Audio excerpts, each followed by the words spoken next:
Salut tout le monde! Bienvenue sur le premier vidéo du groupe Mind Action. Je suis vraiment reconnaissant, on est déjà 175 membres en une seule semaine. C'est extraordinaire, donc je vais faire tout en mon pouvoir pour pouvoir vous aider justement à développer un mindset de feu pour réaliser vos rêves les plus fous. Aujourd'hui, j'attaque le sujet de la motivation. J'ai eu beaucoup de demandes là-dessus, de gens qui sont en perte de motivation, qui manquent de volonté, qui peut-être la paresse s'installe ou ne sont pas capables de prendre action sur certaines choses. Donc, je vais adresser ça aujourd'hui. Pour la motivation, il faut comprendre que tout le monde a de la motivation. Soit que la motivation est très élevée ou que c'est très bas. Puis ce qu'il faut comprendre, c'est qu'il y a deux émotions qui gèrent notre niveau de motivation. Soit la peur ou le désir. C'est évident que plus ta peur est grande, plus ta motivation va être basse. Puis à l'inverse, plus tu désires quelque chose, plus ta motivation va être haute. Mais souvent, on ne pense pas à ça. On se demande, mais pourquoi j'ai pas le goût de faire ça? Mais la majorité du temps, c'est parce qu'il y a une peur de cacher derrière votre manque de motivation. Est-ce que vous pensez, quand vous voulez accomplir quelque chose, au résultat final? Est-ce que vous pensez, est-ce que vous visualisez qu'est-ce que ça va être quand je vais avoir accompli cette tâche-là, ce projet-là? C'est quoi? Comment je vais me sentir? C'est quoi que les gens vont pouvoir tirer de ce que je vais avoir fait? Est-ce que vous focussez uniquement là-dessus ou vous pensez aux obstacles? Vous pensez à qu'est-ce qui va moins bien marcher? Qu'est-ce qui pourrait échouer dans ce que je fais? Fait que c'est évident que si on focus juste sur les choses qui pourraient échouer, sur ce que les autres vont dire de mon projet, qu'est-ce qui arrive si j'échoue? De quoi je vais avoir l'air? Ça, c'est toutes des peurs inconscientes ou ils peuvent être conscientes qui font qu'on est paralysé puis qu'on manque de motivation. Mais le manque de motivation, dans le fond, c'est juste notre cerveau qui nous dit « Wow, on va pas faire ça, tu vas avoir l'air fou. On va pas faire ça, tu vas te planter solide. » Par contre, quand tu as le mindset que l'échec n'est pas une option puis que tu vas réussir, c'est certain, mais ta motivation est dans le tapis. Donc, il faut absolument que vous compreniez c'est quoi qui drive votre projet. Est-ce que c'est la peur ou c'est le désir? Puis la façon de transformer votre peur en désir, c'est de simplement focuser sur qu'est-ce qui va arriver quand je vais avoir accompli mon projet. Comment je vais me sentir? Ça va être incroyable.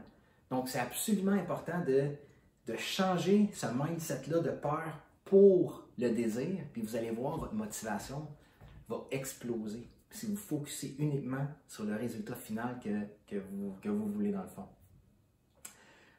L'autre point important à prendre en considération quand on parle de motivation, c'est la motivation intérieure puis la motivation extérieure. C'est important de prendre conscience de ça parce que c'est ce qui va faire une grosse différence à ce niveau-là. Quand on parle de motivation extérieure, il y a 4 types de motivation extérieure. Donc, la première, c'est on fait quelque chose pour se faire reconnaître professionnellement. On fait quelque chose pour se faire reconnaître dans notre champ d'expertise. On veut bien paraître auprès de nos pairs. On veut bien paraître dans notre industrie. Donc, c'est ce qui nous motive. La deuxième chose, pour obtenir quelque chose, de l'argent, ça c'est une voiture. Mes talents de dessinateur sont à retravailler. Mais on fait quelque chose pour justement avoir quelque chose d'extérieur. C'est ce qui nous motive. L'autre point qui peut être un effet motivateur, c'est notre statut.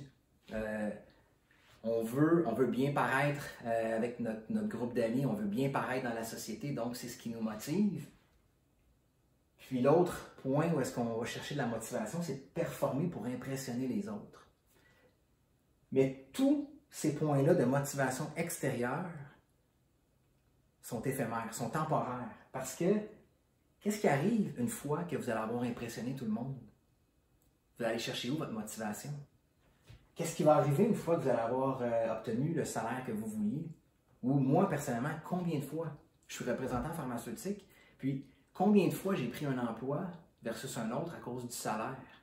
Puis même pas un mois après avoir commencé l'emploi, le salaire était même plus dans mes pensées. C'est tout simplement le travail comme tel, puis très souvent, je me suis arrivé à être complètement démotivé, même avec un emploi qui était plus payant qu'un autre. Notre statut, une fois qu'on a acquis un certain statut, qu'est-ce qu'on fait? Où est-ce qu'on va chercher la motivation? Puis performer pour impressionner, on ne peut jamais, jamais, jamais maintenir une motivation à son plus haut niveau quand on cherche juste à impressionner les autres. Donc, ce qui est important pour avoir une motivation durable, c'est d'aller chercher la motivation intérieure. Le désir de réaliser quelque chose puis d'en être fier. Il n'y a rien qui peut battre ça que d'avoir un projet, de le mener du début à la fin, puis d'arriver au top, puis d'être complètement fier de ce qu'on a accompli.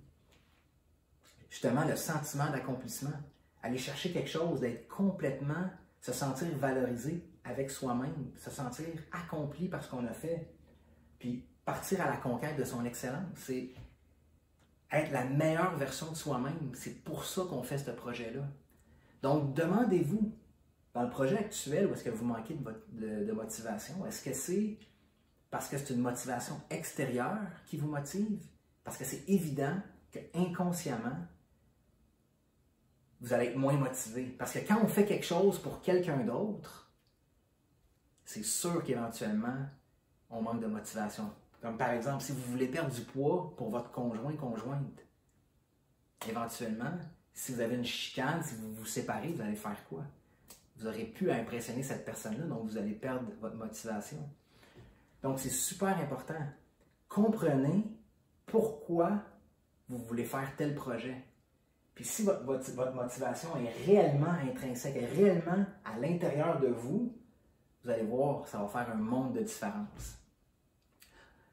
Donc, en résumé, pour vraiment être certain que sa motivation est dans le tapis, puis qu'on développe un mindset pour aller chercher ses buts, c'est découvrir, est-ce que vous êtes motivé par la peur ou par le désir?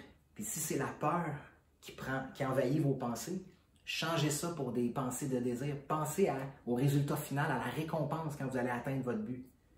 Puis deuxièmement, êtes-vous motivé par quelque chose d'extérieur ou par quelque chose d'intérieur à vous? Puis avec ces deux points-là, vous allez voir que vous allez pouvoir augmenter votre motivation de façon considérable, puis prendre action pour entamer un projet ou continuer un projet pour vraiment réaliser quelque chose qui est cher à vous, qui est exceptionnel pour vous. J'espère que ça a pu vous aider dans cette première capsule-là. Un gros merci de m'avoir écouté jusqu'à la fin, si vous l'avez fait. Et puis, on se reparle dans une autre capsule. Passez une belle soirée, une belle journée, puis à la prochaine.